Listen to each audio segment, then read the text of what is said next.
Hello everyone and welcome back to another video from Wake&Tech. In this video, I'm going to show you how to log into your account on JetBlue Travel Bank. So let's get started right away. First of all, open up your web browser and then in the address bar type in travelbank.jetblue.com and press enter. You will now be taken into the official JetBlue Travel Bank website.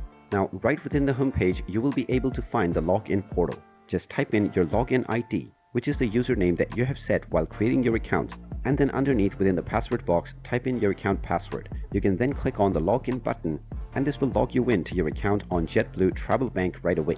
In case you have forgotten your password, click on forgot password right alongside the login button and you will be allowed to reset your login credentials. And there you have it. That is how easy it is to log into your account on JetBlue Travel Bank. If you find this video helpful, make sure you hit that like button and subscribe to our channel if you haven't done so already.